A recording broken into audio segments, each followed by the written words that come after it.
இன்னைக்கு அந்த பொய்யின் சக்திகள் தகர்ந்து போகிறது இயேசுவின் நாமத்தினாலே.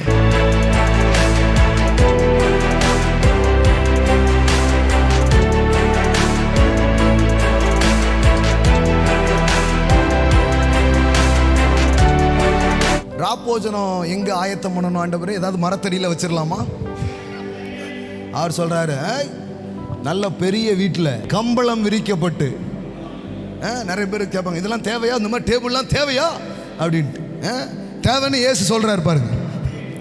அவன் கம்பளம் முதலானவைகள் விரித்து ஆயத்தம் பட்டிருந்த விஸ்தாரமான மேல் வீட்டறையை உங்களுக்கு காண்பிப்பான், அங்கே நமக்காக ஆயத்தம் பண்ணுங்கள் என்று சொல்லி அனுப்பினார்.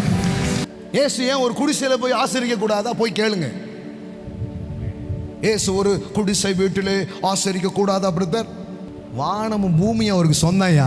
அவரை பிச்சைக்கார மாதிரி ஆக்கி, நரிகளுக்கு கூடு உண்டு, ஆகாயத்து பறவைகளுக்கு குழி உண்டு. ஆமாம், அந்த குழியே விழுந்துருங்க. எத்தனை வருஷத்துக்குப்பா இந்த வசனத்தையே சொல்லுவீங்க? அந்த வசனத்துக்கு என்னதான் அர்த்தம்? சமாரியா தேசத்துக்குள்ள இயேசு போகணும்னு நினைக்கிறாரு. சமாரியர்கள் இவர் யூதர்ன்றதுனால மறுக்கிறாங்க. உடனே இயேசு சொன்னார், எல்லாத்துக்கும் இடம் இருக்குது, ஆனால் ஏன் இவங்களுக்கு போய் ஊழியம் செய்யறதுக்கு இன்னைக்கு விட மாட்டேங்காங்களே அப்படின்ற வருத்தத்தில் பேசுனதை வச்சுக்கிட்டு இயேசுவுக்கே வீடு இல்லைன்ட்டாங்க. தப்பாவிகளா, வானம் எனக்கு சிங்காசனம், பூமி எனக்கு பாதப்படின்னவரை வீடே இல்லைன்ட்டாங்க பாருங்க. ஏன் இயேசுவை தரித்திரரா காட்டுறது?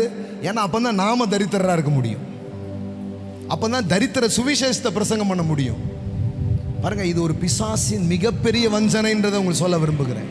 பிசாசு இந்த ஒரு ஏரியாவில் வஞ்சித்து ஜனங்களையும் ஊழியர்களையும் வச்சிருக்கிறதுனால சபை தன் ஆற்றலை வெளிப்படுத்த முடியாமல் அங்கேயே உட்கார்ந்துட்டு இருக்கு. இன்னைக்கு அந்த பொய் உடைகிறது. ஆமென். இன்னைக்கு அந்த பொய்யின் சக்திகள் தகர்ந்து போகிறது இயேசுவின் நாமத்தினாலே. சத்தியத்தை அறிவீர்கள், சத்தியம் உங்களை விடுதலையாக்கும். இது ரொம்ப நாளா போடப்பட்ட பொய்ங்க. தரித்திரம் நல்லது, இயேசு ஒரு ஏழைன்றதெல்லாம் ஒரு பெரிய பொய். நல்லா உடுத்தி, நல்ல வாகனங்களை பயன்படுத்தி, இயேசு என்ன திடீர்னு கலிலியா போகன்றாரு, திடீர்னு அங்கே போகிறாரு. நல்லா படிச்சு பாருங்க. சும்மா ஏதோ தண்ணி மேலேயே இயேசு எப்பவும் நடந்து போனாருன்னு நினைக்காதீங்க. ஃபுல்லாக போட் யூஸ் பண்ணியிருக்கிறாங்க. நல்லா படிச்சு பாருங்க. அவர்களுக்கு சொந்தமாய் அநேக படகுகளும் அவர்களோடு கூட இருந்தது. இப்போ நாங்கள் 4 கார் வச்சு போகிற மாதிரி அவர் ஒரு 20-25 படகு அவங்க மினிஸ்ட்ரிக்காகவே இருந்திருக்கு சார். ஐயோ, உங்களுக்கு புரியுதான்னு தெரியலையே. ஆமென்.